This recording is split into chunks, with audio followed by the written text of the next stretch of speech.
Special train से रामेश्वरम धाम की तीर्थ यात्रा।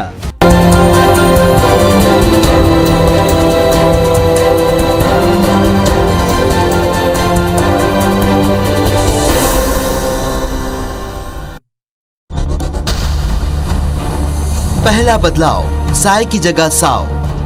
भारतीय जनता पार्टी चुनौतियों का सामना करके ही इस मुकाम पर पहुंची है और 2023 का चुनाव हम फतह करेंगे। दूसरा बदलाव, कौशिक की जगह चंदेल।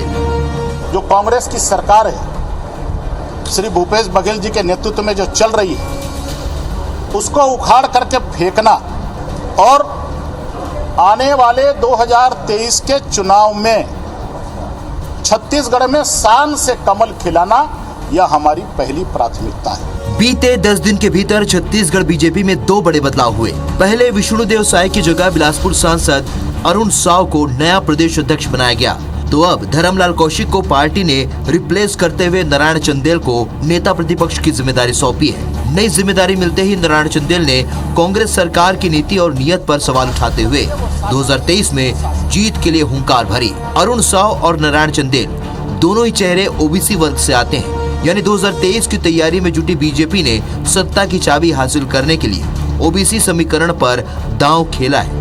अब ये दांव बीजेपी को 2023 को जंग जिताएगा, ये बड़ा सवाल है। ऐन चुनाव से पहले बीजेपी में चेहरे बदलने को लेकर बीजेपी कांग्रेस क्या कह रही है, सुनिए।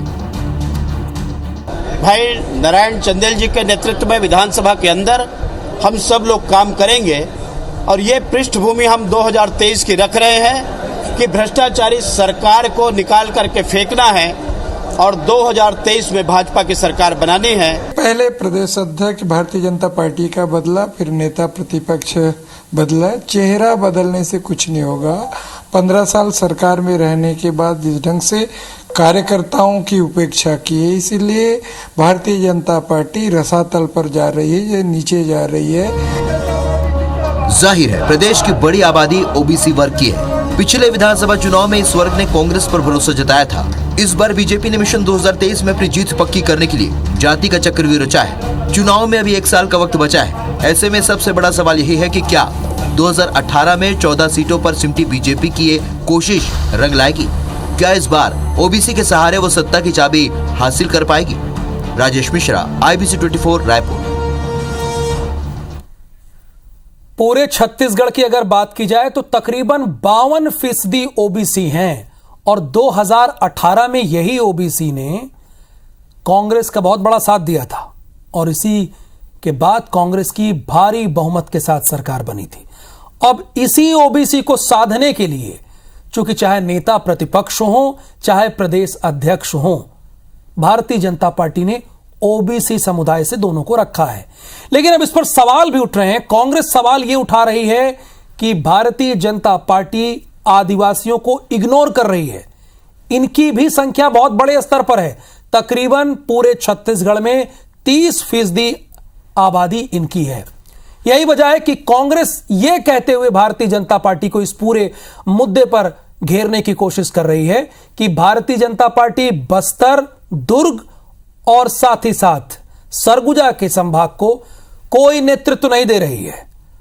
तो इसी पर बहस करने के लिए हमारे साथ अटल श्रीवास्तव जी, जो कि कांग्रेस के नेता हैं, वो जुड़ेंगे।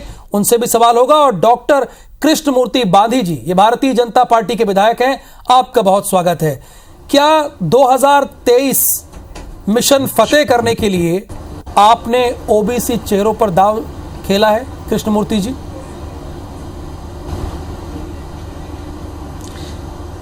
पुनीत जी, भारतीय जनता पार्टी का एक संगठनात्मक बदलाव है, जिसे अपने अपने ढंग से ओबीसी के नज़र से जिसको जो नज़र आता है वो उसको ढंग से परिभाषित करता है। लेकिन पुनीत भाई, एक बात तय है कि जो बदलाव है संगठनात्मक, भारतीय जनता राष्ट्रीय स्तर से लेकर के प्रदेश स्तर की एक प्रक्रिया के अंतर्गत होता है और हमने किया है। और ये बदलाव जो है कांग्रेस में देखने को नहीं मिलता कि उनका एक नेता बना हुआ है जो अभी तक के चला आ रहा, उसके वंश है, परंपरा है, परिवारवाद है, जिसको जो जैसा कहना है वो यानी यहां पर साफ तौर पर कृष्णमूर्ति बांधी जी को सुन रहे हैं, वो ये साफ साफ कह रहे हैं कि हमने ओबीसी चेहरों को ध्यान में नहीं रखा है, हमारा मकसद है अपने संगठन को मजबूत करने का है। कृष्णमूर्ति जी अपनी बात पूरी कीजिए, मैं आपके साथ राहुल स्वामी तो जुड़ा हूं, बताइए। जो बयानबाजी पूर्णतः राजनीतिक है और कांग्रेस केवल राजनीतिक बयानबाजी में ही आगे है। उसको जमीनी धरातल से उसको कोई लेना देना नहीं है, जबकि उनको ये देखना चाहिए कि जब वो आदिवासी समाज के लिए वो घड़ियाली आंसू रो रहे हैं, जबकि इनके पूरे जब से कांग्रेस बनी है तब से भी किसी अनुसूचित जनजाति आदिवासी बंधुओं को राजनीतिक तौर पर अवसर देने का इनकी कभी कल्पना नहीं थी, नहीं दिया गया। और भारतीय जनता पार्टी में छत्तीसगढ़ में जो अवसर दिया गया, नाम गिना देता हूं पुनीत भाई, जिनको अवसर दिया है आदिवासी समाज में, आज राष्ट्रपति से लेकर के हमारे राज्यपाल तक के सबको अवसर मिला है। हमारे मंत्री रेणुका सिंह जी है, राम विचार नेताम है, नंद कुमार साय जी है, विष्णुदेव साय जी है, ये सबको केंद्रीय नेतृत्व पर सबको अवसर मिला है। क्या इनके पास है, कांग्रेसियों के पास, ये घड़ियाली आंसू बहाने वाले लोगों के पास ऐसे रिकॉर्ड है क्या? ये तो छत्तीसगढ़ को राजनीतिक धोखा भी दिए, छत्तीसगढ़ियों को धोखा दिए, बल्कि यहाँ के लोगों को न बना करके यहाँ के लोगों ने उम्मीद कर रहे थे कि हमारा छत्तीसगढ़ में राजनीतिक मूल्यांकन होगा, और माननीय भूपेश बघेल कांग्रेस की विचारधारा ने दूसरे लोगों को सौंप दिया। हमारे अधिकार को भी दूसरे देने के किस मुंह से बातचीत करते हैं? ये उपेक्षा की बात कर, उपेक्षा तो आपने यहां से किया, छत्तीसगढ़ के नेतृत्व की उपेक्षा किया है आपने। हमारे यहाँ पे एक प्रक्रिया चल रही है, छोटे छोटे कार्यकर्ताओं को भी अवसर मिलता है। आज नारायण चंदेल को जी भी अवसर मिला है उनको, वो भी एक वरिष्ठ नेता है, आयोग के अध्यक्ष रहे, 3 बार विधायक रह गए हैं, सबको पारी पारी अवसर मिलेगा। ये एक प्रक्रिया है इसमें पुनीत भाई। बिल्कुल, कृष्णमूर्ति बांधी जी कह रहे हैं कि ये बहुत प्रक्रिया है, वो एक छोटी सी प्रक्रिया है उनकी पार्टी की, वो उन्होंने किसी ओबीसी चेहरे को ध्यान में नहीं रखा। अटल श्रीवास्तव जी भी हमारे साथ हैं। अटल जी, उन्होंने आपके आरोप जो आप लगा रहे हैं उसका जवाब कुछ इस तरीके से दिया है। कृष्णमूर्ति बांधी जी, आप क्या कहेंगे इस पर?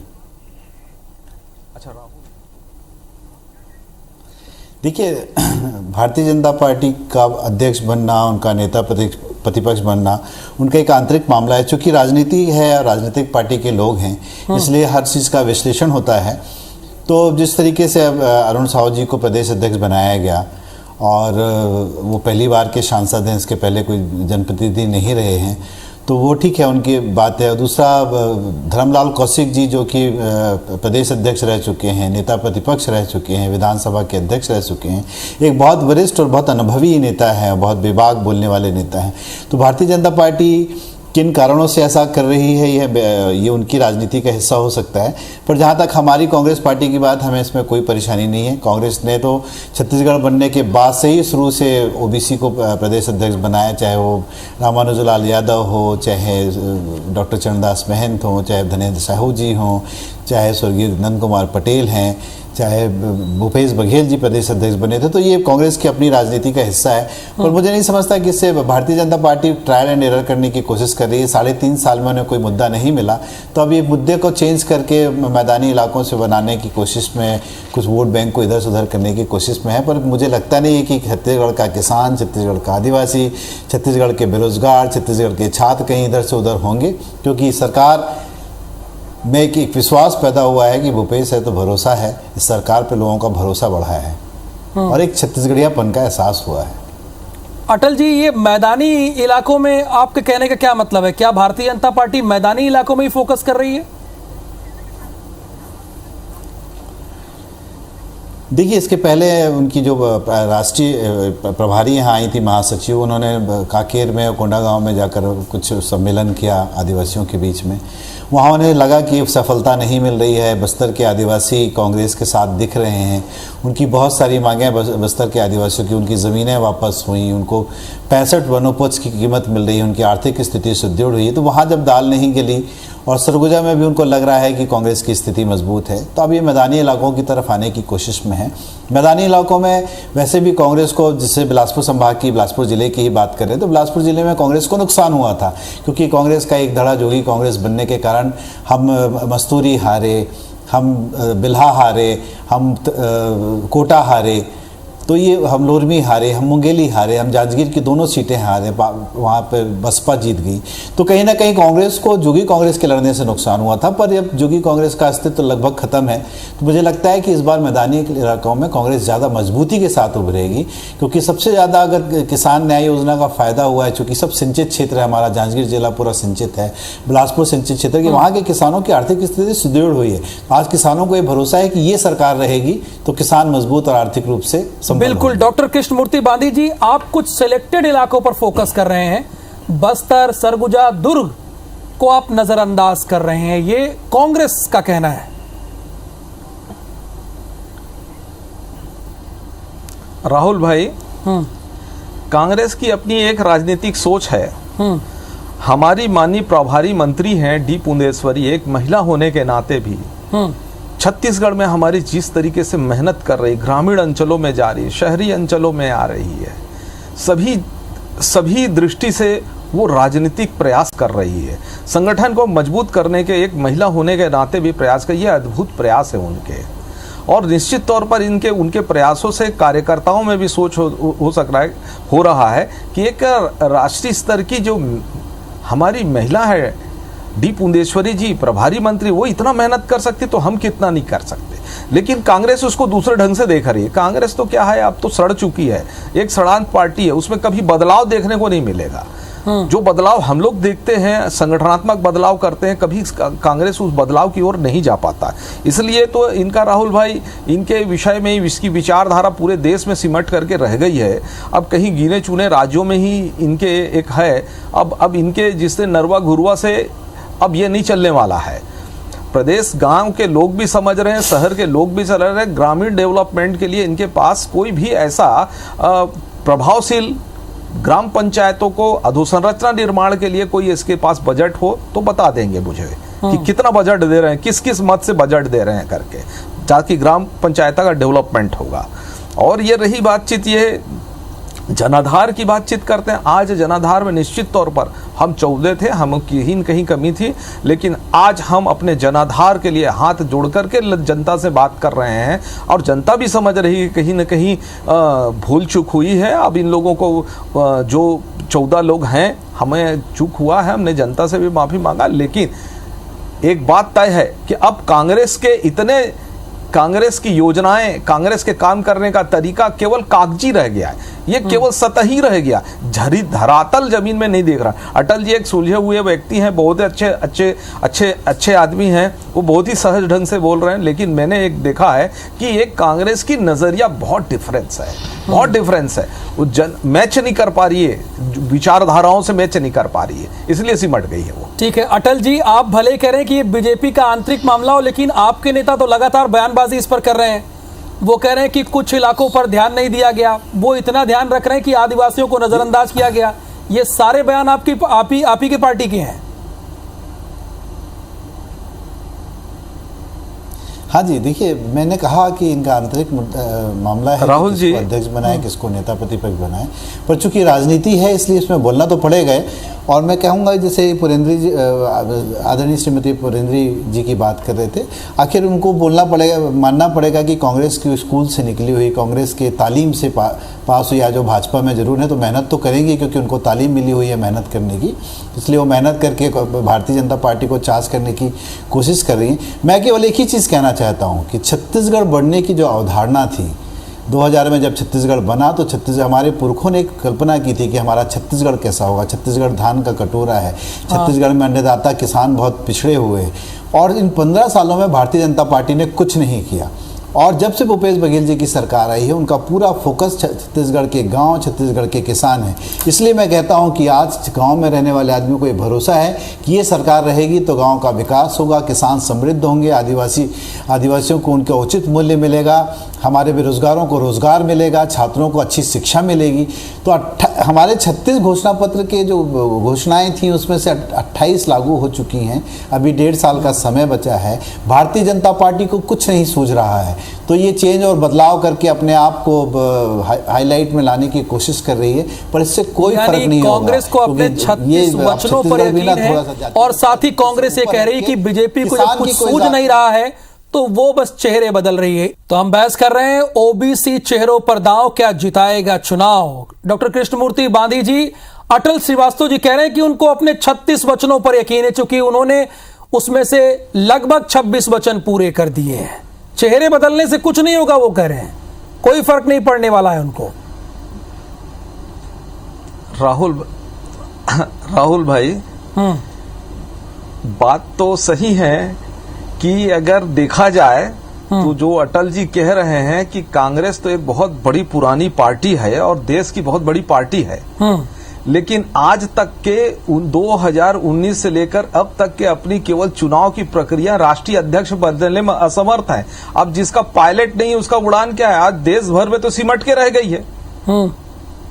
ये उनकी स्थिति है। और उनको अटल जी कहते हैं कि 15 साल में भारतीय जनता पार्टी क्या, अरे हम तो बताते हैं कि 15 साल की भारतीय जनता पार्टी ने शिक्षा के क्षेत्र में, विश्वविद्यालय के क्षेत्र में हमने क्या किया। और कांग्रेस बताए क्या विश्वविद्यालय की, कितने मेडिकल कॉलेज इन लोगों ने खोला, हमने 15 साल में कितने मेडिकल का, हमने कितने IIT बच्चों के लिए खोला, ये बताए कि कितना IIT खोला है, हमने कितने किसानों को बोर के लिए हमने बोर प्रदान किया है। इनके जमाने में कितने मुश्किल से 75,000 बोर मिला करते थे, हमने 5 लाख बोर लोगों को दिया। और आज कितने बोर दिए इन लोगों ने, ठीक है, कितने रोडों का निर्माण किया, कितने भवनों का निर्माण किया। जरा उसको बता दें कि इस क्षेत्र में इन्होंने भूमि पूजन किया। चलिए, दो बड़े राजनीतिक दल जुड़े हुए हैं और अब जनता की बात हो रही है, अच्छी बात है। ओबीसी आदिवासी के बजाय जनता के कामों की बात हो रही है। अटल जी वो तो लगातार काम गिना रहे हैं, अपने की बात कर रहे हैं, कह रहे हैं हमने 15 साल में इतने काम किए कि वो अभी तक हुए ही नहीं। हाँ राहुल जी, है ना, IIT कितने PSC में कितने भर्तियां की हैं इन लोगों ने अब तक। और तो ये घोषणा पत्र की बात बताऊं जो जरा राहुल जी, मैं सेकंड राउंड में आ रहा हूं, आपके पास आ रहा हूं, कृष्णमूर्ति जी आ रहा हूं, सेकंड राउंड में आप इसका जवाब दे लीजिएगा। अटल जी से पूछा है मैंने सवाल। अटल जी देखिए, अभी शिक्षा की बात कर रहे थे, हमने 2 नई यूनिवर्सिटीज खोली है। एक तो यूनिवर्सिटी रायगढ़ में स्वर्गीय नंद कुमार पटेल जी के नाम पे खुली है, एक बस्तर पे यूनिवर्सिटी स्वर्गीय महेंद्र कर्मा जी के नाम पे खुली है, एक हार्टिकल्चर यूनिवर्सिटी जो कि दुर्ग जिले में आई हुई है। तो 3 बड़ी यूनिवर्सिटीज़, तो एक हार्टिकल्चर अलग यूनिवर्सिटी फॉर्म किया गया है। तो आप देखिए कि शिक्षा के क्षेत्र में किस तरीके से काम हो रहा है। आत्मानंद स्कूल अंग्रेजी माध्यम 173 स्कूल अभी तक छत्तीसगढ़ में खुल चुके हैं और आने वाले समय में 100 स्कूल और जल्दी ही खुलेंगे। तो शिक्षा के क्षेत्र में चाहे स्कूली शिक्षा हो, चाहे यूनिवर्सिटी में पूरी उच्च शिक्षा का पूरी चीज़ें आ जाती हैं। तो मेडिकल कॉलेज की भी बात करेंगे तो मेडिकल कॉलेज की भी घोषणा हुई है। तो आप मानेंगे कि सब 15 साल में भारतीय जनता पार्टी ने क्या किया है, ये सबसे बड़ा पक्ष होता है। मैं आपसे फिर कह रहा हूँ कि छत्तीसगढ़ के गांव में रहने वाले लोगों को ये विश्वास हुआ है कि छत्तीसगढ़ में छत्तीसगढ़िया सरकार आई है, किसानों की सरकार आई है, वनांचल में रहने वाले आदिवासियों की सरकार आई है, जिनके बारे में सोच रही है, उनके हितों में बात। हम मेडिकल क्षेत्र की बात करेंगे। बांधी जी, एक चीज छूट रही है, अटल जी आपके पास आऊंगा, चूंकि अंतिम हिस्से में है डिबेट के, हम अंतिम हिस्से में है। एक कांग्रेस का और आरोप है कि वरिष्ठ और अनुभवी नेताओं को आपने नजरअंदाज किया है।